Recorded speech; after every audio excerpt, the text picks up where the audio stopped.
चलिए आज CDP start करेंगे, लेकिन सबसे पहले प्याजे जी का फोर फोल्डर थ्योरी क्या था, कोई एक जान बताए।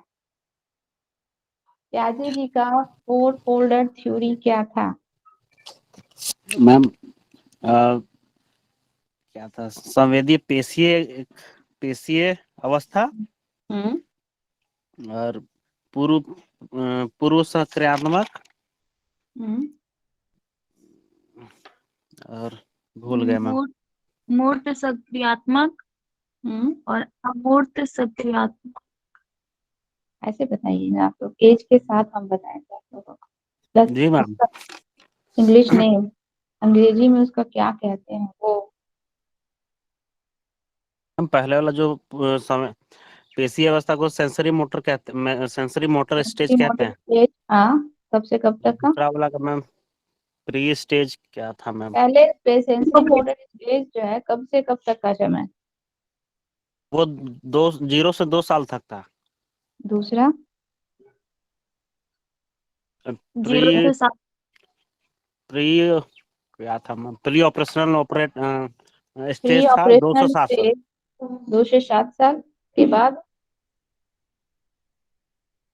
मैम उधर तो नाम भूल गए, लेकिन 7 से 11 था और 11 से 15 से और उससे भी ऊपर था मैम। हाँ, तो उसको इंग्लिश में जी क्या मैम। कहते मूर्त भुला गए मैम। हैं? मूर्त संक्रियात्मक अवस्था था ना, उसको इंग्लिश में कहते हैं हम लोग कॉन्क्रीट ऑपरेशनल स्टेज। ठीक है, 7 से 11 वर्ष। और उसके बाद जो हम लोग का था उसको कहते हैं फॉर्मल ऑपरेशनल स्टेज, जो कि हम लोग का हो जाएगा 7 से 11 से 15 या 15 से ऊपर की अवस्था। ठीक है, ये है हम लोग का प्याजे जी का फोर फोल्डर। क्यों इन्होंने बालकों को 4 भागों में डिवाइड करके इसमें स्टडी किया करना है हम लोग। उनके संज्ञानात्मक कॉग्निटिव डेवलपमेंट को हम लोग को इसी 4 स्टेज में डिवाइड करके स्टडी करना है। तो सबसे पहले हम लोग इसको स्टडी करने से पहले हम लोग 2 चीजों को जानेंगे। कुछ चीजें हैं, 2-4 चीजें हैं, उस चीज को जानेंगे कि स्कीमा क्या है, स्कीम्स क्या है, ठीक है, ऑब्जर्वेशन क्या है। ऑब्जर्वेशन क्या है हम लोग का, इसके बाद ऑब्जर्वेशन के अंतर्गत कौन कौन से आता है, एसिमिलेशन आता है, अकोमोडेशन आता है, ये सब चीज क्या है, पहले हम ये सब चीज को अच्छे से जानेंगे। इसके बाद हम लोग प्याजे जी के इस फोर फोल्डर थ्योरी के विषय में डिटेल से जानेंगे। ठीक है, तो सबसे पहले हम लोग का स्कीमा। ठीक है, स्कीमा क्या होता है? तो स्कीमा को अगर हम लोग छोटे शब्दों में, एक शब्दों में अगर डिफाइन करें, तो संज्ञानात्मक विकास की सबसे छोटी इकाई को स्कीमा कहते हैं। ठीक है, स्कीमा क्या है? संज्ञानात्मक विकास की सबसे छोटी इकाई क्या होती है हम लोग का?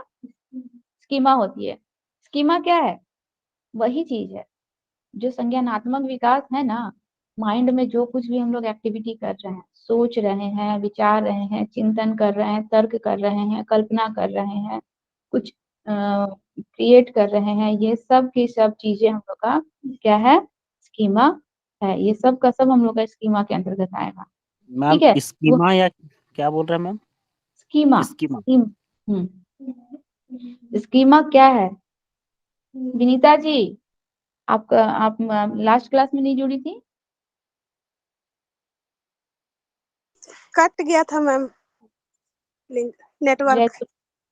अच्छा, अच्छा, बोल रहे हैं अगर क्लास अटेंड करना है तो रेगुलर जुड़िए। ठीक है, नहीं तो इससे क्या होगा, जैसे अभी आप जो ये टॉपिक पढ़ रही है ना, इसका शुरुआती टॉपिक आपका निकल चुका है, फिर आपके माइंड में घुसेगा नहीं।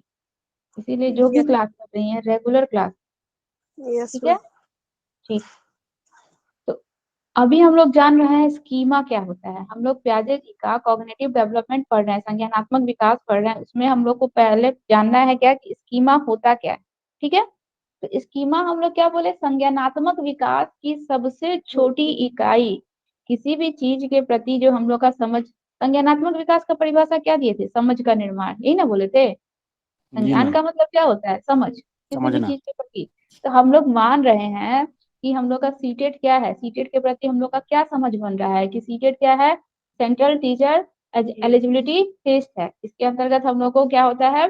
कंप्यूटर बेस पे एग्जाम देना होता है, ये टॉपिक पढ़ना पड़ता है, यही ना हमारा समझ है इसके प्रति, सीटेट के प्रति। तो वही हम लोग का जो संज्ञान है, संज्ञानात्मक विकास भी क्या होता है, यानी कि हम लोग का स्कीमा भी क्या होता है, उसकी सबसे छोटी इकाई, यानी कि फर्स्ट हम लोग जो जाने, सबसे छोटी इकाई का मतलब क्या, जैसे कि मान लीजिए आप लोग को एक छोटा सा एग्जांपल से समझा रहे हैं, हम लोग क ख ग घ सीखते हैं पहले, इसके बाद में हम लोग शब्दों को बनाना सीखते हैं, फिर वाक्यों को बनाना सीखते हैं, वाक्यों से सेंटेंस से बड़े बड़े पैराग्राफ लिखना सीखते हैं। तो बड़े बड़े पैराग्राफ लिखना हम लोग सीख गए, तो उसका बेस कहाँ से बना, अक्षरों से ना बना। पहले हम लोग वर्णों को सीखे, तो वो वर्ण जो है सबसे पहला वो छोटा इकाई हुआ, उसको सीख के ना हम लोग बाकी के पड़ाव को आगे पार किए। अगर हम लोग को वर्ण का ही ज्ञान नहीं होता, वर्ण किसे कहते हैं, क किसे कहते हैं, ख किसे कहते हैं, च किसे कहते हैं, प किसे कहते हैं, वर्ण कितने प्रकार के होते हैं, अगर हम लोग यही नहीं जानते, तो हम लोग आगे आके पैराग्राफ राइटिंग या फिर बड़े बड़े कहानियां या लेखन कला लिख लेते हैं, तो ये कैसे लिख पाते, उसकी समझ हम लोग के माइंड में कैसे बनी, क्योंकि हम लोग सबसे पहले वर्ण को जाने। तो संज्ञानात्मक विकास की सबसे छोटी इकाई को हम लोग क्या कहते हैं, स्कीमा, यानी कि किसी भी टॉपिक के ऊपर हम लोग जो लंबे चौड़े अपने विचार प्रकट करते हैं, वो हम लोग का समझ है उसके प्रति, लेकिन उसकी सबसे छोटी इकाई क्या हो जाएगी, एक वर्ण हो जाएगा, जिसके विषय में हम लोग जाने समझे, पहले उससे परिचित हुए, इसके बाद हम लोग उससे परिचित होते होते बाकी की चीजों को अच्छे से डिटेल में जान सके। ठीक है, तो स्कीमा क्या है, एक मानसिक नक्शा है, जो कि हम लोग संज्ञान में पढ़े, संज्ञानात्मक विकास में पढ़े, वो सब चीज हम लोग स्कीमा के अंतर्गत आ जाएगा। स्कीमा क्या है, एक मानसिक नक्शा है, हम लोग अपने एनवायरमेंट में अपने संवेदी अंगों के थ्रू जो कुछ भी देखते हैं, कोई पशु देखे, कुछ पक्षी देखे, मान लीजिए रोड पे एक एक्सीडेंट देखे, तो हमारे माइंड में उसका एक नक्शा बन जाता है, एक चित्र बन जाता है, वो भी हम लोग का क्या है, स्कीमा है। एक चित्र की तरह है, जो बच्चे के ज्ञान को क्या करता है, व्यवस्थित करता है। हम लोग कोई चीज देखते हैं, क्योंकि हम लोग क्या पहले पढ़े कि 0 से लेकर 12 वर्ष तक की अवस्था तक के बच्चों में कोई भी चीज का ज्ञान होगा तो प्रत्यक्ष रूप से होगा, ठोस रूप से होगा, कॉन्क्रीट रूप से होगा। जब तक वो किसी चीज को देखेगा नहीं, उसके ज्ञान का निर्माण नहीं होगा। तो बच्चे के ज्ञान का क्या होता, बच्चे के ज्ञान को ये क्या करता है, व्यवस्थित करता है। जैसे कि 6 माह का एक बच्चा किसी चीज को पकड़ या छोड़ सकता है, मान लीजिए 6 महीने का कोई बच्चा है, तो किसी भी चीज को पकड़ सकता है और उस पकड़े हुए चीज को वो छोड़ सकता है, पर छोड़ने की स्कीमा उसकी काफी असाधारण होती है। ठीक है, मतलब बच्चा जो है, 6 महीने का बच्चा जो है, उसका अभी पूरे अंगों पर, अपने अंग प्रत्यंगों पर पूरी तरह से कंट्रोल नहीं होता है, पूरे तरह से वो पूरे अंगों को ना एकीकृत नहीं कर पाता है। जब वो चलेगा भी तो लड़खड़ा के चलेगा, क्योंकि हम लोग क्या है, देखिए, हम लोग का पूरी तरह से स्कीमा का निर्माण हो चुका है, या फिर हम लोग का पूरी तरह से विकास हो चुका है, शारीरिक मानसिक हर चीज का विकास हो चुका है। हम मुंह से बोल भी रहे हैं, आंखों से भी एक्सप्रेशन दे रहे हैं, हाथ को भी चला रहे हैं, हमारा हर एक अंग जो है हमारे कंट्रोल में है, हम सबको एकीकृत करके कर रहे हैं। लेकिन 6 माह का बच्चा है, 8 महीने का बच्चा है, यह अपने हर एक अंग को एकीकृत करके कार्य नहीं कर सकता है। ठीक है, अभी उसमें उतनी ज्यादा क्षमता, उतनी ज्यादा स्कीमा का निर्माण नहीं होता है कि वो हर एक चीज को अपने कंट्रोल में करके उस तरह से अंकित करें। हम लोग एक साथ कई सारे काम कर सकते हैं, हम बोल भी रहे हैं, हम देख भी रहे हैं, ठीक है, हम आप लोगों के बीच में क्या हो रहा है वो भी वॉच कर रहे हैं, साथ ही साथ हम अपने हाथों का भी एक्सप्रेशन दे रहे हैं, क्योंकि हमारा सारा अंग प्रत्यंग पर हमारा क्या है, कंट्रोल है। लेकिन वही छोटे बच्चे का भी स्कीमा जो है, यानी कि उसकी जो समझ है अभी उतना पूरी तरह से विकसित नहीं हुई, जिस वजह से वो किसी चीज को पकड़ना, उसको कैसे छोड़ना है, उस चीज पर वो बच्चा जो है एकीकरण नहीं कर सकता है। उसकी हाथ उंगलियों पर, उसके पैरों पर, उसकी आंखों पर अभी पूरी तरह से उसका एकीकरण नहीं हो पाया है, वो एक साथ दो दो तीन तीन काम नहीं कर पाएगा। ठीक है, तो क्या होता है, बच्चे क्या बोले थे हम कि क्या स्कीमा, बच्चे की जो स्कीमा है, यानी कि किसी चीज को वो पकड़ रहा है या फिर छोड़ रहा है, तो बच्चे की स्कीमा जो है अभी काफी साधारण है। ठीक है, जिससे चीजों को छोड़ने के लिए वो केवल अपना हाथ खोल देता है, उसको ये नहीं पता है कि छोड़ेंगे, अगर ऐसे थ्रो करेंगे तो सामान दूर तक फेंकाएगा, वो केवल क्या करता है, छोड़ने के लिए केवल हाथ को, मुट्ठी को खोल देता है। और फिर वही बच्चा धीरे धीरे बड़े होते होते जाते हैं, तब छोड़ने की स्कीमा भी उसकी काफी क्या हो जाती है, विकसित हो जाती है, कि किसी वस्तु को हम अगर ऐसे करके जोर से थ्रो करके फेंकेंगे, तो वो वस्तु हमसे काफी दूर जाएगी। मान लीजिए बॉल ही है हाथ में, ठीक है, बच्चा बॉल को पकड़ रहा है, अब बॉल अगर छोटे बच्चे से अगर आप बॉल मांगिए, तो क्या बच्चा वो ऐसे थ्रो करके देगा, नहीं, वो केवल क्या करेगा, मुट्ठी खोल देगा, क्योंकि अभी उस वस्तु के प्रति, चाहे उस चीज के प्रति बच्चे की स्कीमा का निर्माण नहीं हुआ है, उसकी समझ का निर्माण नहीं हुआ है। तो इस उम्र के बच्चे चीजों को लगभग क्या होते हैं 18 से 24 महीने के बच्चे चीजों को फेंक सकते हैं, हवा में उसे उछाल सकते हैं।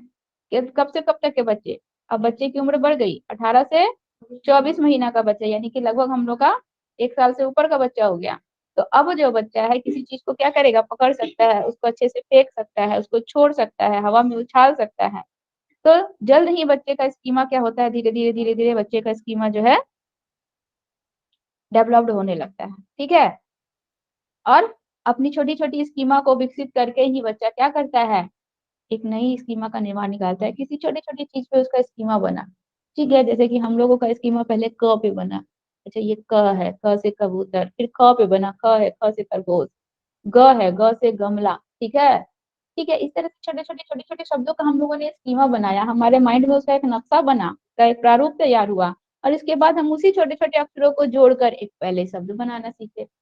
फिर उन्हीं शब्दों को जोड़ जोड़कर हम लोग का वाक्य बनना बना, और उन्हीं वाक्यों को जोड़ जोड़कर हम एक राइटिंग लिखना सीख गए। तो हमारा स्कीमा क्या बना, पहले जैसे हम जिस उम्र में थे हमारा स्कीमा छोटा बना, जैसे जैसे हमारा विकास हुआ हमारा स्कीमा धीरे धीरे धीरे धीरे क्या होते गया, बढ़ते गया। और यही स्कीमा एक मानसिक प्रारूप ले लेता है हम लोग का। ठीक है, हमारे माइंड में यही स्कीमा जो है, अब हम जो बचपन में क ख ग घ या पहाड़ा सीखे थे, वो स्कीमा अभी भी हमारे माइंड में है ना, उसकी समझ अभी भी हमारे दिमाग में है। तो वो हमारा क्या था, एक मानसिक प्रारूप ले लेता है। स्कीमा को समझने का निर्माण भी कहा जाता है। स्कीमा को अगर हम दूसरे शब्दों में कहें तो समझ का निर्माण, यानी कि किसी चीज को समझने का निर्माण भी इसको कहा जा सकता है। ठीक है, समझ का, स्कीमा को समझ का निर्माण भी कहा जाता है, जिससे हम क्या कर सकते हैं, बदलाव ला सकते हैं। ठीक है, देखिए याद रखिएगा, स्कीमा में मान लीजिए हमने अपने माइंड में कुछ प्लानिंग किया, कुछ रूल बनाए, कुछ रेगुलेशन बनाए, कुछ चीजें की, हम उसमें कुछ बदलाव कर सकते हैं अपने माइंड में ही, हम स्कीमा में बदलाव ला सकते हैं। ठीक है, उसमें हम क्या कर सकते हैं, एक व्यवस्थित और संगठित कर सकते हैं उसको। मान लीजिए हमने छोटे छोटे चीजों पर अपना एक स्कीमा बनाया, समझ बनाया, हम क्या कर रहे हैं, उसको एक जगह एकत्रित कर दे रहे हैं, उससे हम एक नया स्कीमा का निर्माण कर रहे हैं। हम मान लीजिए हम जो नया स्कीमा का निर्माण किए, वो स्कीमा हमको उसमें थोड़ा बहुत अच्छा नहीं लगा, बहुत हम लोग को इफेक्टिव नहीं लगा, उसमें हम थोड़ा बदलाव कर लिए, बदलाव करके फिर हम उसका उपयोग कर सकते हैं। तो स्कीमा को हम संगठित कर सकते हैं, व्यवस्थित कर सकते हैं, स्कीमा में हम बदलाव ला सकते हैं, अपनी समझ में हम बदलाव ला सकते हैं। ठीक है, मान लीजिए चांद के प्रति या फिर किसी भी चीज के प्रति हमारी समझ जो थी पहले, वह दूसरी थी। अब हम क्या किए, अपनी समझ में बदलाव लाए, अपनी स्कीमा में थोड़ा चेंज, परिवर्तन ले आए। तो स्कीमा में हम लोग बदलाव ला सकते हैं, स्कीमा को हम लोग व्यवस्थित कर सकते हैं, स्कीमा को हम लोग संगठित कर सकते हैं। ठीक है, यानी कि किसी भी मानसिक प्रक्रिया में जो चीजें सबसे पहले उत्पन्न होती है वो क्या है, स्कीमा है। कॉपी में नोट करना है तो इसको नोट कीजिए, वैसे हम इसका पीडीएफ भेजेंगे, लेकिन नोट करना है तो नोट कीजिए। किसी भी मानसिक, देखिए, किसी भी मानसिक प्रक्रिया में, किसी भी मानसिक प्रक्रिया में जो चीज सबसे पहले उत्पन्न होती है, जो चीज सबसे पहले उत्पन्न होती है वही स्कीमा है।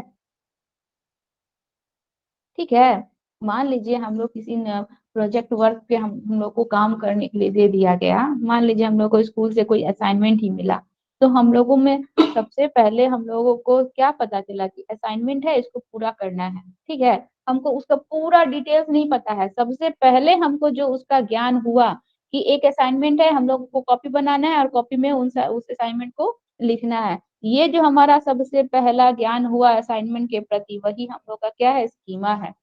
ठीक है, सबसे पहले जो हम लोग को उसके विषय में पता चलता है वही हम लोग का क्या कहलाता है, स्कीमा कहलाता है। इसके बाद हम उसको विस्तृत रूप में जान रहे हैं कि यहाँ इसमें हमको ये टॉपिक्स पे लिखना है, सुंदर से बना के लिखना है, हमको सारे स्कूल के एक्टिविटीज डालने हैं, हमारा वर्क बोर्ड, हमारा ब्लैक बोर्ड का क्या यूज है, चॉक का क्या यूज है, डेस्क का क्या यूज है, हर एक चीज डालना है।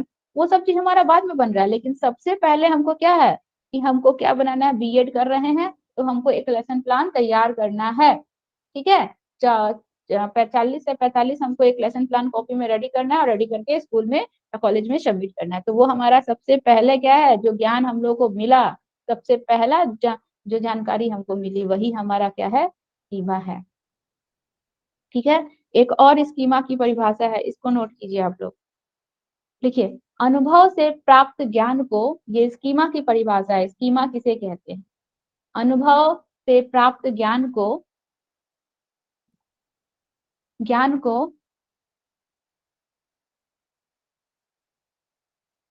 कॉमा नए और पुराने ज्ञान को व्यवस्थित करना, नए और पुराने ज्ञान को व्यवस्थित करना, हस्तांतरित करना,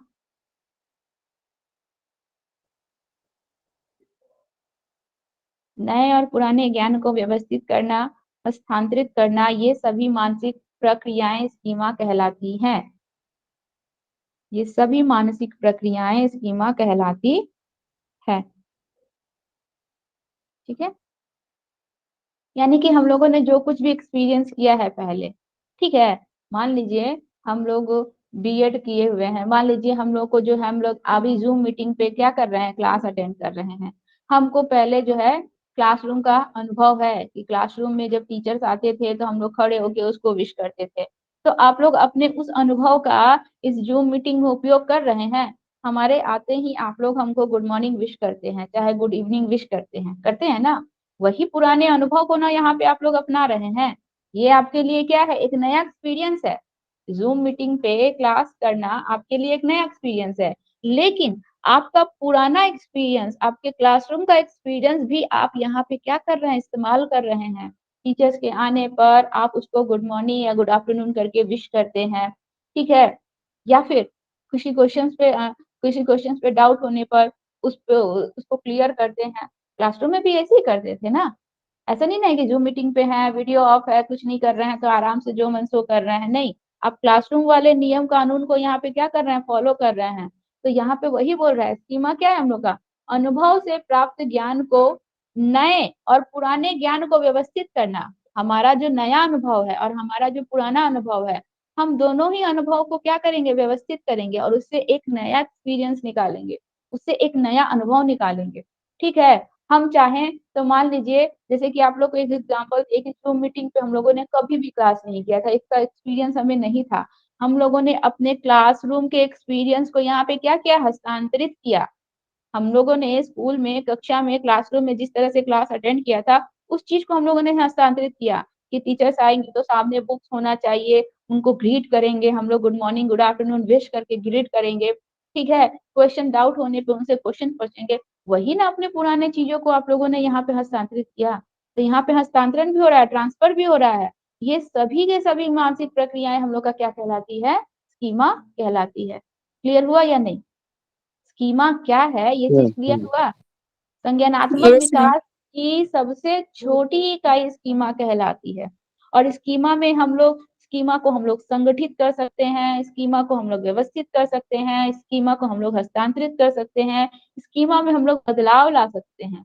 अपने अनुभव के आधार पर नए और पुराने स्कीमा को हम लोग क्या कर सकते हैं, व्यवस्थित कर सकते हैं।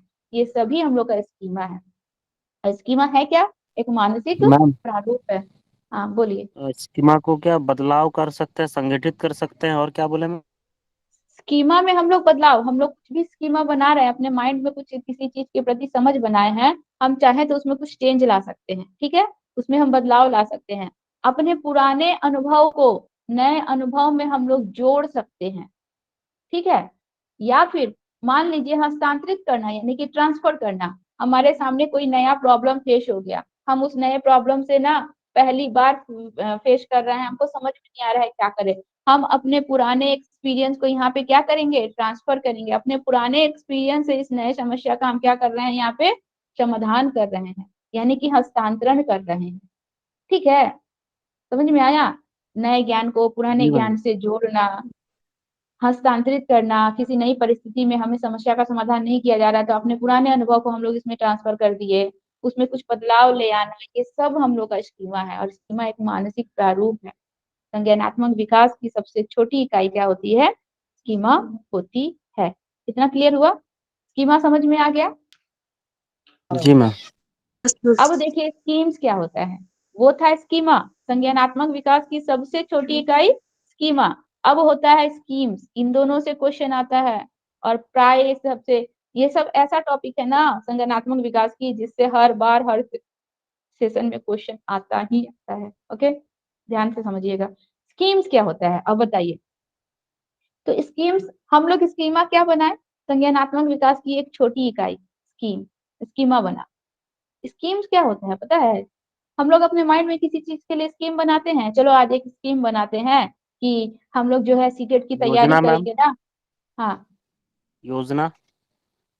योजना, योजना बनाना, ठीक है। स्कीम्स का मतलब योजना बनाना, कि हम लोग सीटेट का प्रिपरेशन कर रहे हैं तो हम अपने माइंड में एक योजना बना लिए कि हम सुबह में उठेंगे 6 बजे, 6 से 8 बजे तक हम ईवीएस पढ़ेंगे, फिर फ्रेश होंगे, नाश्ता पानी करेंगे, इसके बाद फिर हम 9 बजे से लेके 11 बजे तक हम सीडीपी पढ़ेंगे, इसके बाद हम फिर थोड़ा रेस्ट करेंगे, लंच करेंगे, इसके बाद हम फिर क्या करेंगे, मैथ्स की तैयारी करेंगे। इस तरह से आपने एक योजना बनाई, और इसी योजना को आप क्या कर रहे हैं, बार बार बार बार बार बार रिपीट कर रहे हैं। ये होता है हम लोग का स्कीम, ठीक है। इसको क्या कहेंगे हम लोग, स्कीम्स। जैसे कि मान लीजिए हम लोग अपना रोजमर्रा का जो दिनचर्या करते हैं, डेली सुबह उठते हैं, फ्रेश होते हैं, किचन में जाते हैं, ब्रेकफास्ट बनाते हैं, घर साफ सफाई करते हैं, ठीक है, फ्रेश होते हैं, तैयार होते हैं, स्कूल के लिए रवाना होते हैं। ये हमारा डेली का कार्य है, जो कि हमारा क्या हो रहा है, बार बार बार बार बार बार रिपीट हो रहा है। जैसे छोटे बच्चे हैं, स्कूल जाते हैं, डेली सुबह उठेंगे, फ्रेश होंगे, तैयार होंगे, अपना बैग पैक, डेली रूटीन के अनुसार क्या करेंगे, अपने बैग पैक करेंगे, तैयार होंगे, स्कूल यूनिफॉर्म पहनेंगे और स्कूल के लिए चले जाएंगे। ये इनका डेली का काम है ना, डेली इसी चीज को ये क्या करेंगे, रिपीट करेंगे, हर रोज ये इसी चीज को रिपीट करेंगे। तो जो चीजें हमारा बार बार रिपीट हो रही है हमारे दैनिक दिनचर्या में, वो हम लोग का क्या कहला रहा है, स्कीम्स बना, ये हमारा स्कीम है। कुछ भी काम हम लोग करते हैं, हम लोग माइंड में पहले अपना एक स्कीम बना लेते हैं। सपोज दैट आप लोग ही यहाँ से घर जाएंगे, तो हमको क्या क्या करना है पहले से माइंड में आप लोग एक स्कीम बना के रेडी कर लोगे कि यहाँ से घर जाएंगे, तो घर जाने के बाद जितने बुक्स रखे हुए हैं सारे बुक्स को उठा के पहले सेल्फ में डालेंगे, ठीक है, थोड़ा रेस्ट करेंगे, इसके बाद स्टडी करना है, बुक स्टडी करना है, ये बुक स्टडी करेंगे, इसके बाद लंच करेंगे, इसके बाद फिर थोड़ा रिटेन वर्क करना है, रिटेन वर्क करेंगे, इसके बाद सो जाएंगे। माइंड में हम लोग कोई भी काम करते हैं, कोई भी काम करते हैं, हम लोग पहले से माइंड में अपना एक स्कीम तैयार करते हैं कि इसको ये ऐसे करेंगे, इसके बाद ये करेंगे, इसके बाद ये करेंगे, इसके बाद ये करेंगे। वही हम लोग का स्कीम्स कहलाता है। उसी को क्या कहते हैं हम लोग, स्कीम्स कहते हैं। क्लियर हुआ। जी मैम। देखिए हम आप लोग फिर बता रहे हैं स्कीम्स, यहाँ पे जो हम लिखे हैं वो उसके अनुसार बता रहे हैं कि वातावरण के साथ अंतः क्रिया करते हुए बालकों का स्कीमा जो है संगठित होकर एक पैटर्न बन जाता है। किसी एक छोटे चीज पर उसका पहले सब समझ बना, ठीक है, कि हमको डेली सुबह अब स्कूल जाना है। मान लीजिए कोई बच्चा है, फर्स्ट टाइम उसका स्कूल में एडमिशन हुआ, उसके माइंड में अब उसको डाला गया कि हमको डेली सुबह स्कूल जाना है। फर्स्ट डे वो उठा, प्रिपरेशन किया, बैग पैक किया, तैयार हुआ, ठीक है। अब धीरे धीरे हर एक छोटे छोटे चीज पे उसका स्कीम बन रहा है, स्कीमा बन रहा है कि सुबह उठना है, ये अलग से एक उसका स्कीमा बना।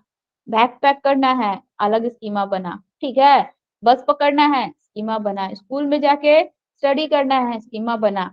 2 बजे छुट्टी हो जाएगी, घर आना है, स्कीमा बना। अब ये बच्चा डेली उसको क्या कर रहा है, इन सभी चीजों को, ये छोटे छोटे छोटे छोटे स्कीमा, उठना है, बैग पैक करना है, रेडी होना है, बस पकड़ना है, स्कूल जाना है, स्कूल में स्टडी करना है, ये सारे स्कीमा को क्या किया, वो संगठित कर दिया, जोड़ दिया। और डेली इसी काम को वो क्या कर रहा है, बच्चा रिपीट कर रहा है। ये स्कीम से बन गया स्कीमा, सॉरी स्कीमा से बन गया स्कीम्स। क्या बना, स्कीमा से बन गया स्कीम। उसके माइंड में एक पैटर्न तैयार हो गया, ठीक है, एक योजना बना लिया कि अब हमको इसी के तहत क्या करना है, अपने सारे कार्यों को पूर्ण करना है, ठीक है। तो ये है, क्या होता है कि हम लोग का स्कीम्स क्या होता है कि हम लोग स्कीमा को ही क्या करते हैं, संगठित होकर एक पैटर्न बना देते हैं। वो हम लोग का क्या कहलाता है, स्कीम्स कहलाता है, जिसको हम दोहरा सकते हैं या दोहराया जा सकता है। इसको हम लोग बार बार दोहरा सकते हैं या फिर इसको दोहराया जा सकता है। मान लीजिए कुछ ऐसा वर्क है, हमको कल पिकनिक पे जाना है, उसके लिए हम अपने माइंड में एक स्कीम बनाए। तो हम हर रोज तो पिकनिक में नहीं जा रहे हैं ना, इसको हम दोहरा सकते हैं या दोहराया जा सकता है, ठीक है। एक बार भी यूज कर सकते हैं, बार बार भी दोहरा सकते हैं। अब स्कूल जाना है डेली, तो उसको हम बार बार रिपीट कर रहे हैं, लेकिन पिकनिक केवल संडे एक ही दिन जाना है, उसको हम एक बार में ही उसका स्कीम बनाए, दोबारा हम उसको नहीं दोहराए, ठीक है। तो वो भी हम लोग का इसमें आ जाएगा। और जिससे हमारा व्यवहार क्या होता है, प्रभावित होता है। जैसे बालक स्कूल जाने के लिए जब अपनी किताब कॉपी वर्क रूटीन के अनुसार लेते हैं, स्कूल ड्रेस पहनते हैं, जूता पहनते हैं, तब ये व्यवहारों के ये सभी संगठित पैटर्न को हम लोग क्या कहेंगे, स्कीम्स कहेंगे। और स्कीम्स का संबंध मानसिक प्रक्रिया से ही होता है। माइंड में हम लोग हर चीज, आप सोचो ना, आप भी यहाँ पे क्लास कर रहे हो, आप सुबह से प्लानिंग करके रखे होगे कि आज सुबह हमको क्या करना है, कॉलेज जाना है, कॉलेज में स्टडी करना है, घर आएंगे, खाना वाना खाएंगे, 4 बजे से क्लास स्टार्ट होगा, क्लास करेंगे, इसके बाद क्लास खत्म हो जाएगा तो फिर अपना कॉलेज का वर्क करेंगे, जो मैम पढ़ाई है उसको कुछ रिपीट करेंगे, इसके बाद नाइट होगा सो जाएंगे। मैम दिमाग पूरे दिन का दिनचर्या का आप माइंड में एक स्कीम बनाए होगे, हर कोई बनाता है, छोटा से छोटा वर्क करेंगे हम लोग अपने माइंड में एक स्कीम बना लेंगे। तो ये क्या हो गया, हम लोग का ये मानसिक प्रारूप हो गया। ठीक है, ये हम लोग का एक मानसिक संरचना है। और स्कीम्स मानसिक संरचना की अभिव्यक्त रूप करता है। यही स्कीम जो है हम लोग पहले माइंड में उसको क्या किए, एक योजना बना लिए, अब अपने दिनचर्या में हम लोग फिजिकली जो सारा वर्क कर रहे हैं वो हमारा क्या हो गया, अभिव्यक्त रूप हो गया। ठीक है, तो स्कीम और स्कीमा क्या है, ये दोनों समझ में आया, दोनों में क्या डिफरेंस है ये समझ में आया। स्कीम क्या है, संज्ञानात्मक विकास की सबसे छोटी इकाई। किसी एक टॉपिक पे हमारा समझ का निर्माण बना, वो स्कीम हो गया, स्कीमा हो गया। और उसी चीज को संगठित कर करके हम लोगों ने एक पैटर्न बना लिया, वो हम लोग का स्कीम्स हो गया। ये दोनों अंतर है, लेकिन याद रखिएगा, एक नोट है, नोट को सुनिए।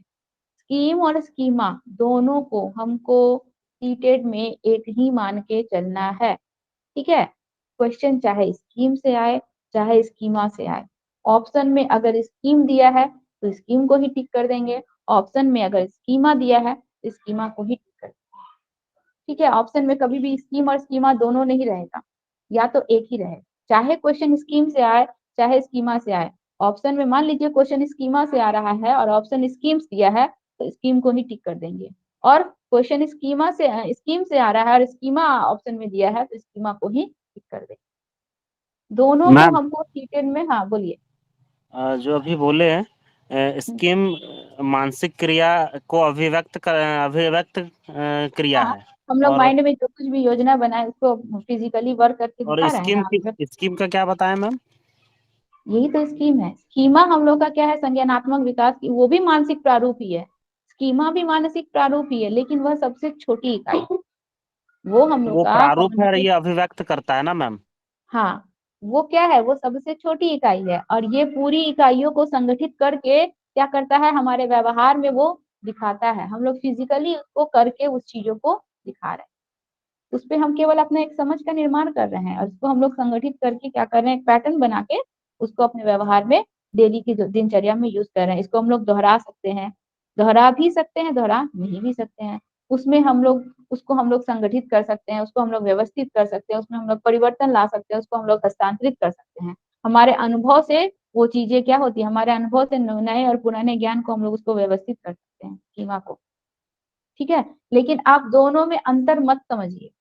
इन दोनों को हम लोग को सीटेड में, जिस तरह से हम आप लोग को क्या बोले थे, सीटेड में बाल्यावस्था को 2 भागों में बांटकर ही चलना है, उसी तरह से सीटेड में स्कीम्स और स्कीमा, इन दोनों को एक साथ लेकर चलना है। ये दोनों को एक ही मान के चलना है, दोनों को दो नहीं मानेंगे, दोनों को एक मानेंगे।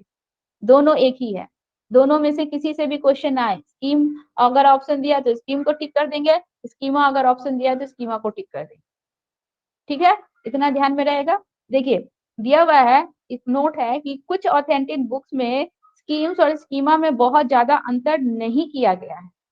कुछ ऐसे बुक्स हैं जिसमें स्कीम और स्कीमा में बहुत ज्यादा अंतर नहीं बताया गया है, और बहुत जगह दोनों को एक ही समझा गया है। ठीक है, और सीटेड भी इसको कोई विशेष अंतर नहीं बताता है। तो प्रश्न चाहे कुछ भी हो, प्रश्न चाहे आपका कहीं से भी हो, कुछ भी हो, चाहे वह स्कीम से प्रश्न रहे या स्कीमा से प्रश्न रहे, जब ऑप्शन दोनों में से जो भी रहे, ऑप्शन चाहे स्कीम रहे, ऑप्शन चाहे स्कीमा रहे, हम लोग उसी ऑप्शन को टिक करेंगे।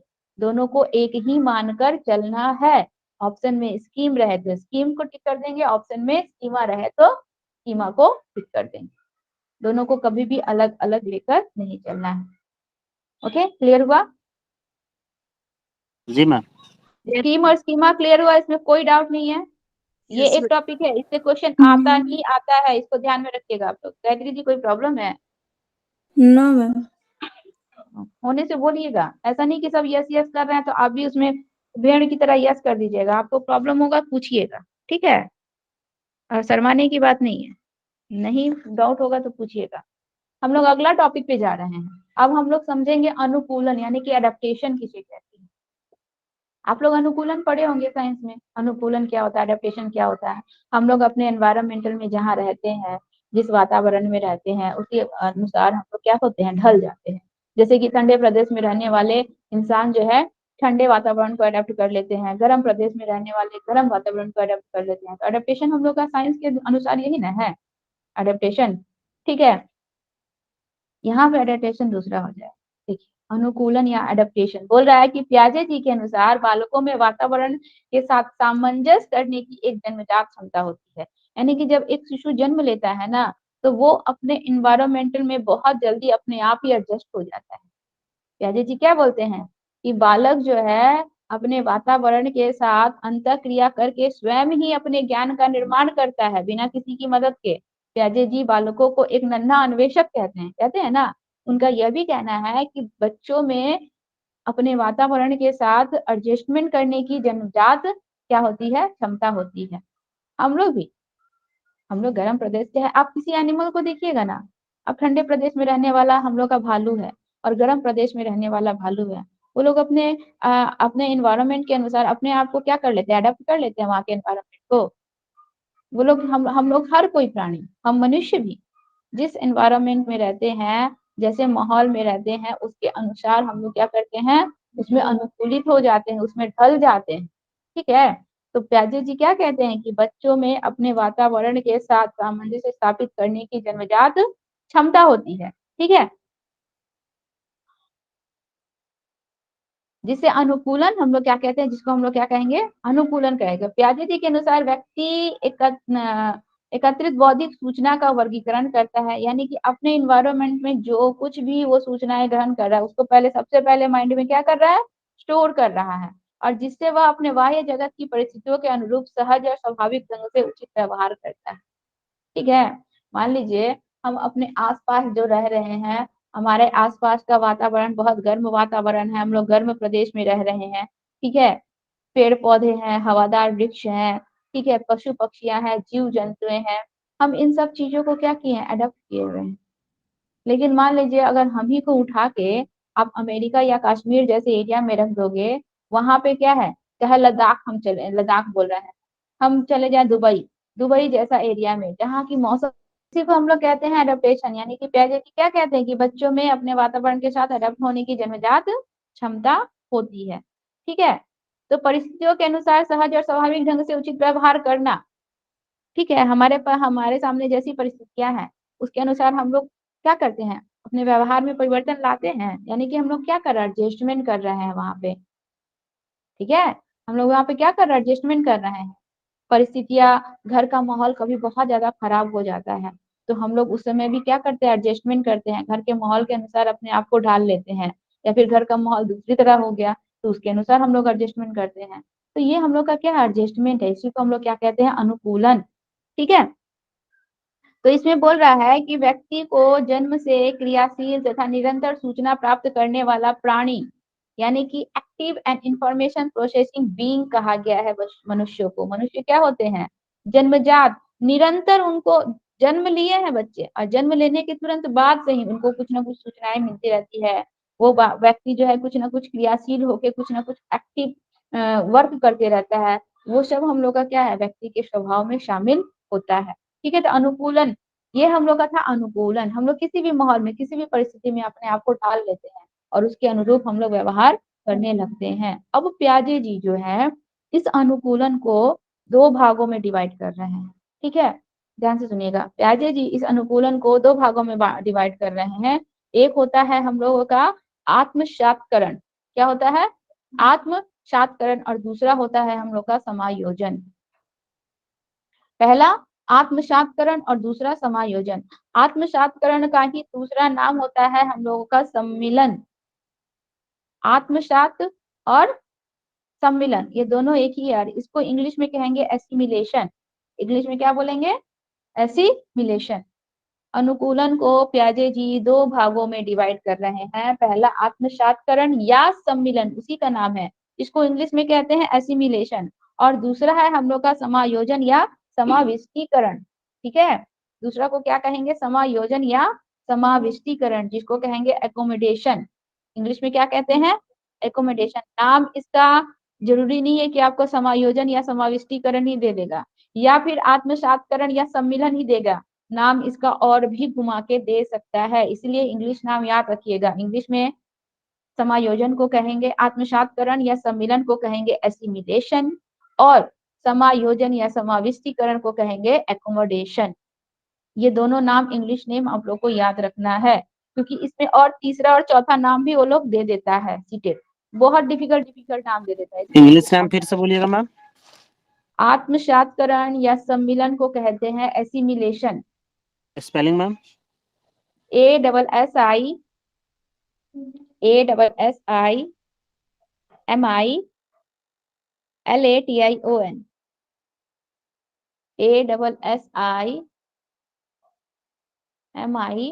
ASSIMILATION, एसिमिलेशन मीन्स आत्मसात्करण या सम्मिलन। हिंदी में इसको कहते हैं आत्मसात्करण या सम्मिलन। ठीक है, और दूसरा है हम लोग का समायोजन या समाविष्टीकरण। समायोजन या समाविष्टीकरण, इसका इंग्लिश नेम है एकोमोडेशन। लिखिए ACCO, क्या बोले मैम? एकोमोडेशन, ACCO MO,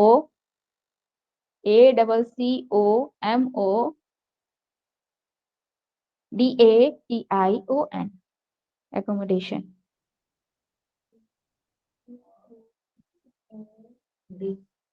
ठीक है, हिंदी नाम भी याद रखिएगा और इंग्लिश नेम भी याद रखिएगा। आत्मसात्करण या सम्मिलन, हाँ अभी जो बोले एकोमोडेशन, ACCO MO,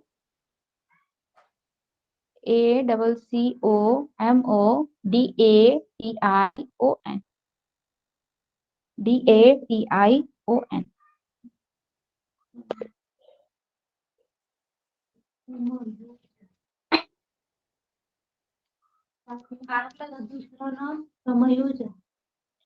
पहला जो है एसिमिलेशन, उसको कहते हैं आत्मसात्करण या सम्मिलन। ठीक है, और दूसरा जो है एकोमोडेशन, उसको कहते हैं हम लोग का समायोजन या समाविष्टीकरण। समायोजन या समाविष्टीकरण, ASSIM, हाँ MILATION। ठीक है, ये दोनों है। ये अनुकूलन का दो भाग है। अनुकूलन को प्याजे जी ने दो भागों में बांटा है। ठीक है, समझ में आया? अब देखिए इन दोनों में क्या अंतर है, और इन दोनों से क्वेश्चन आता है, और क्वेश्चन ऐसे घुमा कर दे देता है कि दिमाग घूम जाता है। ठीक है, अब ये हम लोग का आत्मसात्करण क्या है और ये हम लोग का समायोजन क्या है, ये दोनों होता क्या है, दोनों को इंडिविजुअली हम लोग अलग अलग समझेंगे। सबसे पहले तो ये जानेंगे कि ये आत्मसात्करण और समायोजन में समानता क्या है। ठीक है, ये दोनों में समानता, क्योंकि ये दोनों ही अनुकूलन का भाग है, तो दोनों में कुछ ना कुछ तो समानता होगी। ठीक है, तो दोनों में समानता ये है कि दोनों ही जो है स्वयं और वातावरण की वस्तुओं के बारे में सूचना प्राप्त करने की मूलभूत योजना है। इन दोनों के माध्यम से ही हम लोग अपने वातावरण से सूचनाओं को प्राप्त करते हैं। आत्मसात्करण के माध्यम से भी हम लोग अपने एनवायरमेंटल से सूचनाएं एकत्रित करते हैं, प्राप्त करते हैं, और समायोजन के माध्यम से भी हम लोग अपने एनवायरमेंट से सूचनाएं प्राप्त करते हैं। यह दोनों ही सूचनाओं को प्राप्त करने का एक मूलभूत हम लोग का योजना है। ठीक है, ये दोनों में समानता है, ये दोनों की समानता है कि इन दोनों से ही हम लोग सूचनाएं प्राप्त कर रहे हैं। हम मनुष्यों को इन दोनों से ही सूचनाएं प्राप्त हो रही है। ठीक है, अब देखिए दिया हुआ है कि आत्मसात्करण से तात्पर्य क्या हो जाएगा कि नवीन अनुभवों को, ठीक है, पूर्ववर्ती यानी कि पहले से मौजूद बौद्धिक संरचनाओं में यथावत व्यवस्थित करने से होता है। ठीक है, यथावत व्यवस्थित करने से होता है, यानी कि आत्मसात्करण में बालक समस्या के समाधान के लिए या वास्तविकता से सामंजस्य करने के लिए पूर्व सीखी गई योजनाओं या मानसिक क्रियाओं का सहारा लेते हैं। नहीं समझ में आया? देखिए बता रहे हैं। आत्मसातकरण का मतलब है हमारा जो पुराना अनुभव है, ठीक है, हमारा जो पुराना एक्सपीरियंस है या पुराना अनुभव है, उस अनुभव का हम अपनी नई नई समस्या में हूबहू उसका वही इस्तेमाल कर रहे हैं। ठीक है, मान लीजिए हमारे सामने एक ऐसी समस्या आ गई जिसको नई समस्या, जिसको हमने आज तक कभी फेस नहीं किया है, ठीक है, जिससे हम कभी अवगत नहीं है, हमको कैसे उसको सॉल्व करना है हमको समझ में नहीं आ रहा है। लेकिन उसी तरह से उसी की जैसा हूबहू मिलता जुलता कुछ समस्या जो है, जो कि हम लोगों ने पहले फेस किया था और उससे हमको कुछ अनुभव हुआ था, तो उस ज्ञान को हम क्या करेंगे, हूबहू वही चीजों को क्या करेंगे, यहाँ पे इस्तेमाल कर लिए, उसमें ना कोई बदलाव लाए ना कोई परिवर्तन लाए, हूबहू वैसे ही हम लोग इसको यहाँ पे इस्तेमाल कर लिए। ये होता है हम लोग का आत्मसात्करण, यानी कि अपने पुराने अनुभवों को नए ज्ञान में हूबहू वैसे ही क्या कर लेना, व्यवस्थित कर लेना या उतार लेना, आत्मसात्करण कहलाता है। ये समझ में आया? जी मैम। नहीं आया? विनीता जी समझ में आया? आप लोग लड़कियां कुछ नहीं बोलती हैं। पूजा जी? नो मैम, और एक बार बताइए। इसका नहीं, डेफिनेशन बताइए। चलिए देखिए आप लोगों को आपके भाषा में सिखाते हैं। आत्मसात्करण होता क्या है? आपकी फैमिली में डिमांड किया गया कि चलिए गायत्री जी आज बिरयानी बना के खिलाइए। आपको बिरयानी बनाने नहीं आता है, ठीक है, आपको बिरयानी बनाने नहीं आता है, लेकिन आपको फ्राइड राइस या पुलाव बनाने आता है, आपको उसका एक्सपीरियंस है, आपको उसका अनुभव है पुलाव बनाने का, लेकिन आपको बिरयानी बनाने नहीं आता है। आपने क्या किया, घर वालों ने डिमांड किया तो आपने अपने पुराने अनुभव यानी कि पुलाव बनाना या फ्राइड राइस बनाने वाले अनुभव को ही आप क्या किए, बिरयानी वाले में क्या किए, उसी एक्सपीरियंस को उसमें क्या किए, आजमाए। उसी एक्सपीरियंस के थ्रू आप लोगों ने आपने क्या किया, बिरयानी बना लिया। तो आपने क्या किया, अपना पुराना ज्ञान जो था, पुराना अनुभव जो था, उसी पुराने अनुभव को आप लोगों ने अपनी नई समस्या में इस्तेमाल किया और उस नई समस्या का क्या किया, समाधान किया। यानी कि पुराने अनुभव को ही हम लोगों ने हूबहू वहां पे उतार लिया। हम लोगों ने जैसे पुलाव बनाना सीखा था, उसमें हम लोगों ने क्या किया, कुछ नॉनवेज के आइटम्स यानी कि चिकन विकन डाल दिए, बस जैसे हम पुलाव बनाते थे उसी तरीके से उसी प्रोसेस से हम लोगों ने बिरयानी बनाया। तो हमारा क्या हो गया, बिरयानी बन के रेडी हो गया। बिरयानी हमारे लिए एक नई समस्या थी, हमने कभी उसको बनाया नहीं था, हमें हमें कभी उसका कोई एक्सपीरियंस नहीं था, कोई अनुभव नहीं था, लेकिन अपने पुराने अनुभव का इस्तेमाल करके हम लोगों ने बिरयानी बना लिया। तो वो क्या हुआ हम लोग का, ये हम लोग का आत्मसात्करण हुआ। इसको हम लोग क्या कहेंगे, इसको हम लोग आत्मसात्करण कहेंगे। ठीक है, कि हम लोगों ने अपने नए समस्या का समाधान कैसे किया, अपने पुराने अनुभवों से किया, और पुराने अनुभवों में हम लोगों ने किसी प्रकार का कोई बदलाव, कोई परिवर्तन नहीं लाया। जैसे हम लोगों का पुराना अनुभव था, उसी अनुभव को हम लोग हूबहू नई समस्या में इस्तेमाल करके उस समस्या का समाधान किए। इसको हम लोग कहते हैं आत्मसात्करण। इसको क्या कहेंगे, आत्मसात्करण। यहाँ पे वही बोल रहा है कि मानसिक प्रक्रियाओं का हम लोग क्या करेंगे, पुरानी मानसिक प्रक्रियाओं का हम सहारा ले रहे हैं। ठीक है, मान लीजिए एक और एग्जांपल सुनिए। जैसे कि मान लीजिए अभी आप लोग को एक जूम मीटिंग वाला है, हम बताए थे, एग्जांपल दिए थे कि हम लोगों को जूम मीटिंग में कैसे मीटिंग ऑन करना है, क्या करना है, किसी प्रकार का कोई अनुभव नहीं है। कैसे टीचर आएंगी, कैसे पढ़ाएंगी, इनको कैसे ग्रीट करना है, ठीक है, या फिर कैसे पूछना है, इसका का कोई अनुभव नहीं है। हाँ, लेकिन हमको अपनी कक्षा का, अपने क्लासरूम का अनुभव है कि क्लासरूम में हम कैसे पढ़ते थे, ठीक है, बुक्स लेकर बैठना है, स्टडी करने बैठना है, प्रॉपर एकदम अटेंशन में बैठना है, उन सब चीज का हमको अनुभव है। तो हम अपने इस नए समस्या को फेस करने के लिए क्या किए, अपने पुराने अनुभव को क्या किए, इस्तेमाल किए। चाहे देखिए घर में कुछ चीज बनता है, पापड़ या कुछ भी चीज हमारे पुराने दादी उदी जो कुछ भी बनाती है, उसमें कुछ गड़बड़ी हो जाता है, कुछ प्रॉब्लम आ जाती है, तो वो क्या करती है, पुराने अनुभवों को अपना उसमें इस्तेमाल करती है, इस्तेमाल करके उसको ठीक कर लेती है। उसमें कुछ बदलाव लाती है, कोई चेंजिंग नहीं लाती है, कोई बदलाव नहीं लाती है, बोलती है कि इसमें ये चीज डाल दो तो ये जो ढीला मिक्सचर हुआ है ये हम लोग का क्या हो जाएगा, ठीक हो जाएगा। तो वो अपने पुराने अनुभव को ना इसमें इस्तेमाल कर रही है, उसमें कोई बदलाव नहीं ला रही है, उसमें कोई चेंज नहीं ला रही है, कोई परिवर्तन नहीं ला रही। तो वही चीज होता है, नई समस्या के समाधान के लिए अपने पुराने अनुभवों को हूबहू वैसे ही उसी रूप में इस्तेमाल करना हम लोग का क्या कहलाता है, आत्मसात्करण कहलाता है। ठीक है, पुराने अनुभव को हूबहू उसी रूप में वैसे ही अपनाना हम लोग का क्या कहलाएगा, आत्मसात्करण कहलाएगा। और समाविष्टीकरण देखिए इसको कहते हैं, समाविष्टीकरण या फिर समायोजन जो हम लोग का होता है, इसमें हम लोग क्या करते हैं, नवीन अनुभव की दृष्टि से पूर्ववर्ती बौद्धिक संरचनाओं में सुधार करके या विस्तार करके या परिवर्तन करने से करते हैं। इसमें हम लोग कुछ सुधार ला देंगे, इसमें हम लोग कुछ परिवर्तन ला देंगे। जैसे कि अभी आप लोग को एक एग्जांपल बताएं कि आपको बिरयानी बनाने नहीं आता है, लेकिन आपको पुलाव या फ्राइड राइस बनाने आता है। अब आप यहाँ पे समाविष्टि का बात हो रहा है, यहाँ पे समायोजन का बात हो रहा है। ठीक है, तो हमको बिरयानी बनाना है, हमको पता है पुलाव बनाना है। पुलाव जैसे बनाते थे हम उसी प्रोसेस का इस्तेमाल करेंगे, लेकिन उसमें कुछ बदलाव लाए। क्या बदलाव लाए, अब हम लोग उसमें वेज ना डाल के उसमें क्या डालेंगे, नॉन वेज डालेंगे। ठीक है, थोड़ा हम लोग उसमें कलर का यूज करेंगे, थोड़ा हम लोग उसमें गरम मसाले का यूज करेंगे, थोड़ा थोड़ा थोड़ा थोड़ा थोड़ा हम क्या किए, उसमें बदलाव ला दिए। तो हम अपने पुराने ज्ञान का इस्तेमाल तो कर रहे हैं, अपने पुराने अनुभव का ही इस्तेमाल हम लोग कर रहे हैं, लेकिन उस पुराने अनुभव में हम लोग थोड़ा नवीनता ला दिए, थोड़ा चेंज कर दिए, और थोड़ा नवीनता और चेंज करके हम लोग उसको अपने नए समस्या के समाधान में उसका प्रयोग कर रहे हैं। तो वो हम लोग का हो गया समायोजन। उसको क्या कहते हैं, समायोजन।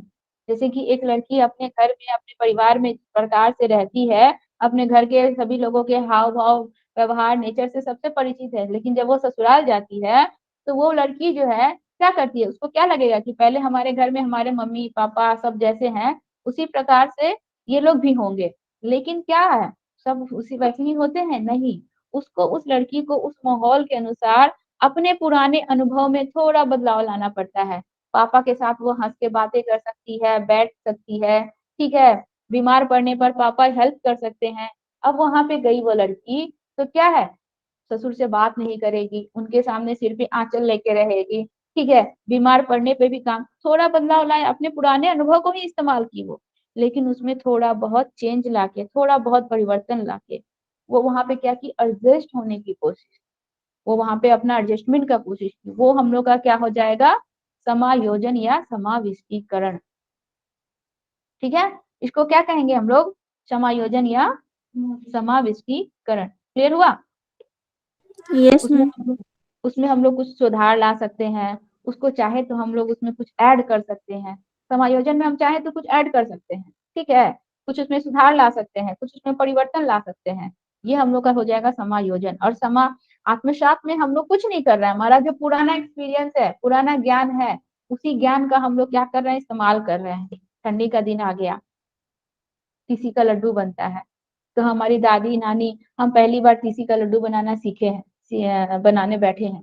ठीक है, तो हमारी दादी नानी जैसे बनाती थी, हम वही पुराने अनुभव को हूबहू उसी तरह से इस्तेमाल करके वैसे ही बना लिए, वो हमारा आत्मसात्करण हुआ। लेकिन अब हम जब बना रहे हैं, अब हमारी दादी जो है उसमें कुछ ड्राई फ्रूट्स नहीं डालती थी, कुछ एक्स्ट्रा ऐड नहीं करती थी, हम उसमें ढेर सारा ड्राई फ्रूट्स डाल रहे हैं, हम उसमें मखाना डाल रहे हैं, हम उसमें काजू किशमिश डाल रहे हैं, हम उसमें थोड़ा सा परिवर्तन ला रहे हैं, हम उसमें और ज्यादा इंग्रेडिएंट्स मिला रहे हैं।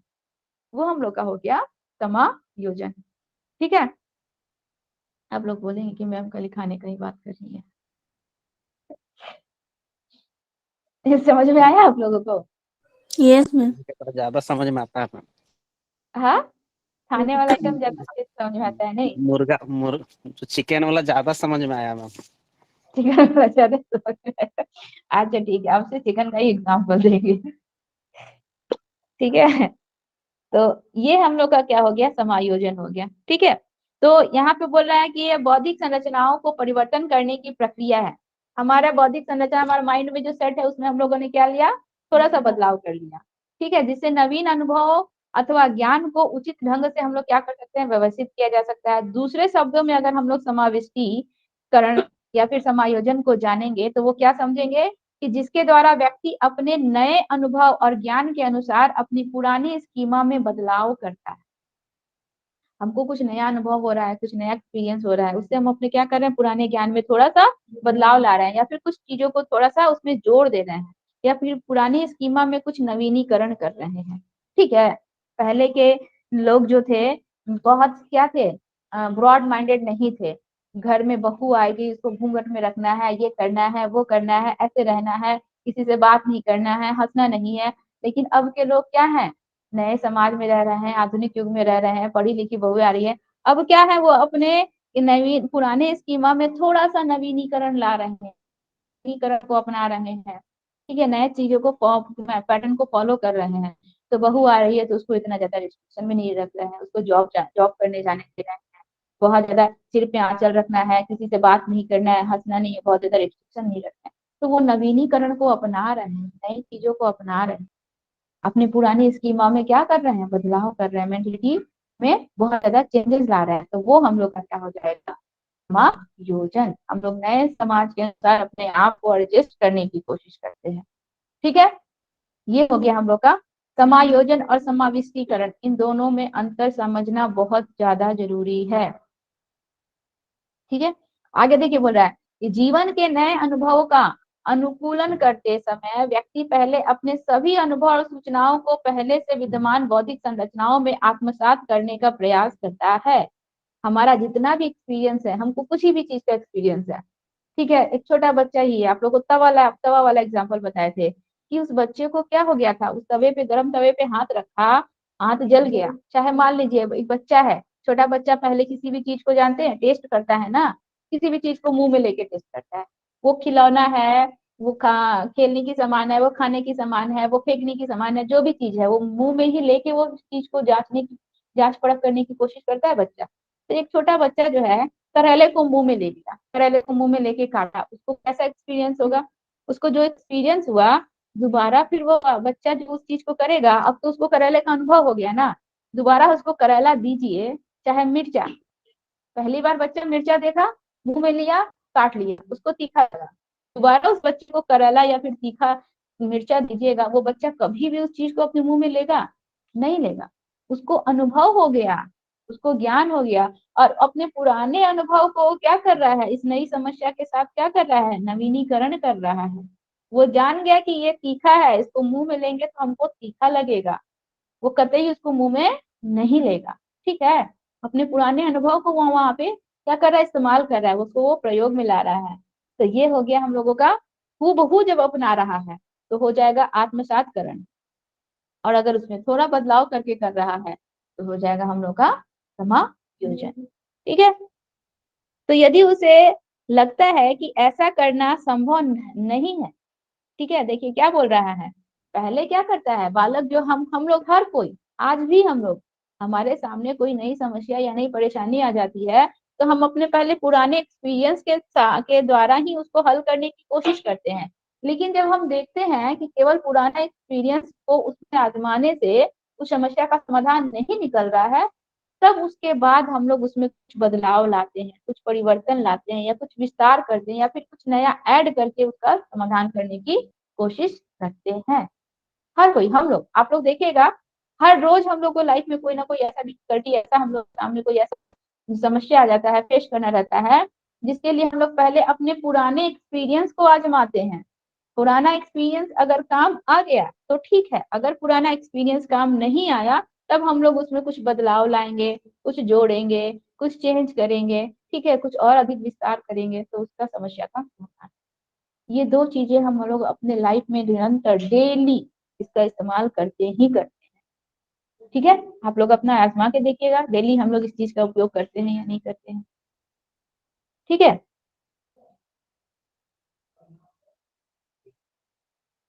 अनुकूलन में व्यक्ति या तो नवीन सूचनाओं को पुरानी बौद्धिक संरचनाओं में आत्मसात करता है। अनुकूलन का ही दो भाग है, आत्मसातकरण और समायोजन। तो अनुकूलन में पहले व्यक्ति क्या करता है, नवीन सूचनाओं को पुराने बौद्धिक संरचनाओं में आत्मसात करता है, अथवा पुरानी बौद्धिक संरचनाओं को नवीन बौद्धिक संरचनाओं में समायोजन करता है। तो अनुकूलन की यह प्रक्रिया जीवन प्रयत्न चलती रहती है।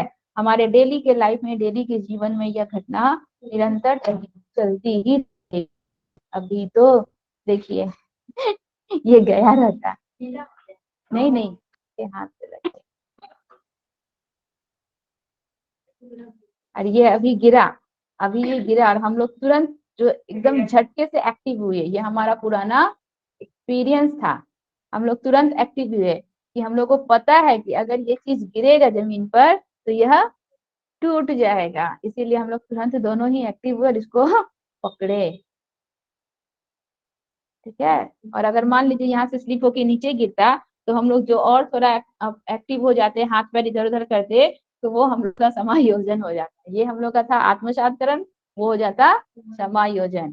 ठीक है, चलिए प्रत्यक्ष आप एग्जाम्पल दे, प्रत्यक्ष को प्रमाण की जरूरत नहीं होती है। ये दोनों चीज क्लियर हो गया, समायोजन और सबसे पहले तो स्कीम्स और स्कीमा, ये दोनों में कोई डाउट नहीं है? No ma'am. हाँ। इसके बाद है हम लोगों का अनुकूलन। अनुकूलन के दो भाग हैं, आत्मसातकरण या फिर सम्मिलन जिसको कहते हैं एसिमिलेशन, और दूसरा है समायोजन या समाविष्टीकरण जिसको कहते हैं एकोमोडेशन। इन दोनों में कोई अंतर है? इन दोनों में कोई डाउट है? No ma'am. नहीं। चलिए एक इसी में एक और आता है, अनुकूलन को दो भागों में बांट कर देखेंगे, लेकिन एक और है जिसको हम लोग कहते हैं साम्य धारण। क्या कहते हैं? इक्विलिब्रेशन, इसको कहते हैं इंग्लिश में इक्विलिब्रेशन, यानी कि इसको कहते हैं साम्य धारण। अब ये साम्य धारण क्या होता है ये समझ। ठीक है, साम्य धारण क्या होता है? हम लोग आत्मसात करते हैं, हम लोग समायोजन करते हैं। आत्मसात का मतलब क्या? पुराने ही अनुभव को हूबहू उतार लिए। जब पुराने अनुभव से काम नहीं आया तो उसमें कुछ बदलाव लाए, कुछ चेंज लाए, तब हम लोग उसमें क्या करते हैं, उसको समायोजन कहते हैं। अब इन दोनों के बीच की धारा को हम लोग कहते हैं साम्य धारण। ठीक है, साम्य धारण का मतलब होता है कि ऐसी समस्या जिसमें हमारा पुराना अनुभव भी काम नहीं आ रहा है, पुराना अनुभव से भी हम लोग का वो समस्या का समाधान नहीं हो रहा है, और हम लोग उसमें समायोजन के माध्यम से भी उसका पूरी तरह से निवारण नहीं कर पा रहे हैं। तो हम लोग क्या करते हैं, कुछ पुराने अनुभव और कुछ नए चीजों को जोड़कर बीच का जो रास्ता निकाल रहे हैं, वो हम लोग का क्या कहलाता है? साम्य धारण कहलाता है। उसको क्या कहते हैं? साम्य धारण। जैसे कि हम लोग बाजार जाते हैं, बाजार जाते हैं तो हम लोग बोलते हैं ना, कोई सामान वाला खरीदना रहता है तो भाई इतना में दे दो, तो बोलता है नहीं इतना में नहीं देंगे, बोलता है कि अच्छा ना तुम्हारा ना मेरा, चलो बीच का इतना में दे दो। तो यही है वो, मतलब ना ही आत्मसातकरण के माध्यम से ना ही समायोजन के माध्यम से, उसमें कुछ बीच का एक रास्ता निकाला जाता है जिसको क्या कहते हैं हम लोग? साम्य धारण कहते हैं। बीच का जो रास्ता निकाला गया वही हम लोग का साम्य धारण हो गया। जैसे कि बोल रहा है कि साम्य धारण का संप्रत्यय अनुकूलन के लिए काफी आवश्यक। ठीक है, क्या बोल रहा है कि साम्य धारण एक ऐसी प्रक्रिया है जिसके द्वारा बालक आत्मसातकरण तथा समायोजन की प्रक्रिया के बीच एक संतुलन, बैलेंस कायम करता है। किसके किसके बीच? आत्मसात और समायोजन, इन दोनों के बीच एक प्रकार का ये बैलेंस बना के रखता है, इन दोनों के बीच की कड़ी निकालता है। जहां पे हमारा आत्मसातकरण से भी समस्या का समाधान नहीं हो रहा है और समायोजन से भी समस्या का समाधान नहीं हो रहा है, तो हम लोग वहां पे क्या निकालते हैं? एक बीच की कड़ी निकालते हैं। वह बीच की कड़ी हम लोग का क्या कहलाता है? साम्य धारण कहलाता है। तो इससे साम्य धारण एक तरह की आत्मनियंत्रण यानी कि सेल्फ रेगुलेटिंग, हम लोग अपने आप को क्या कर रहे हैं? सेल्फ रेगुलेट कर रहे हैं, अपने आप को नियंत्रित कर रहे हैं। साम्य धारण का मतलब होता है हम लोग अपने आप को क्या कर रहे हैं? नियंत्रित कर रहे हैं, सेल्फ रेगुलेट कर रहे हैं। जिसमें पियाजे जी के अनुसार जब बालकों के सामने कोई ऐसी घटना घटती है, ठीक है, जिससे जिससे उसका पहले कभी भी अनुभव नहीं हुआ है, तो उसमें एक तरह का संज्ञानात्मक असंतुलन उत्पन्न हो जाता है बच्चे में। बच्चा बहुत ज्यादा डिस्टर्ब हो जाएगा। मान लीजिए अचानक से बच्चे के सामने जो है कोई जो है क्लास में जो है प्रिंसिपल आके उसको बहुत जोर से डांट दी, उसको बहुत उल्टा पुल्टा बोल दी तुमको क्लास से हम रस्टिकेट कर देंगे, कल से तुमको स्कूल नहीं आना है, तो पढ़ने में उसको समझ ही में नहीं आ रहा है कि वो क्या किया है क्या नहीं किया। उस समय बच्चा क्या हो गया? माइंड से थोड़ा डिस्टर्ब हो गया, मतलब बच्चा रोने लगा, डर गया, कंफ्यूज हो गया कि आखिर हमने क्या किया है कि हमको इस तरह से बुरी तरह से डांटा गया। तो बच्चा के लिए वो क्या है? बहुत ही विकट परिस्थिति हो गई। वहां पे बच्चा जो है अपने पुराने अनुभव के द्वारा भी कुछ समस्या का समाधान नहीं कर पा रहा है, समायोजन के माध्यम से भी कुछ समस्या का समाधान नहीं कर रहा है। उस समय बच्चा अपने आप को जो सेल्फ रेगुलेट कर रहा है, अपने आप को जो नियंत्रित कर रहा है, अपने आप को शांत कर रहा है, सांत्वना दे रहा है, ठीक है, वही हम लोग का आत्म संतुलन यानी कि अपने आप को जो संतुलित करने का काम कर रहा है, एक बीच की कड़ी निकाल रहा है, वही हम लोग का क्या कहला रहा है? वही हम लोग का साम्य धारण कहला रहा है, जिससे वह आत्मसातकरण और समायोजन के मध्य क्या करता है, संतुलन बनाए रखता है। ठीक है, ये था हम लोग का साम्य धारण। अब बताइए समझ में आया या नहीं?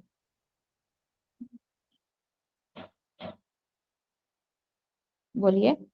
आ गया मैम। बाकी आप लोग को गायत्री जी, विनीता जी, Yes, पूजा ma'am. जी, आया ना? Yes ma'am. अच्छे से समझिएगा ये चैप्टर। इस चैप्टर का हर एक क्वेश्चन आप लोग को आएगा, ऐसे ही इजी बनाने आएगा, कोई दिक्कत नहीं होगा। ठीक है, इसलिए हम आप लोग को पहले ये चैप्टर बताएं क्योंकि इससे क्वेश्चन ज्यादा आता है, इससे क्वेश्चन ज्यादा आता है, इसलिए हम आगे का 2 टॉपिक छोड़ के आप लोग को ये टॉपिक बताएं, क्योंकि वो जो 2 टॉपिक है वो इजी है, उसका क्वेश्चन आप लोग खुद से भी सॉल्व कर सकते हैं। सोसाइटी हम लोग का सामाजिकीकरण या समाज है, उससे रिलेटेड क्वेश्चन आता है तो वो थोड़ा इजी होता है, उसको खुद भी सॉल्व कर सकते हैं। वो थ्योरिकल बेस नहीं है, लेकिन ये थ्योरिकल बेस है, प्याजे जी के ऊपर आधारित है, और इसे क्वेश्चन सबसे ज्यादा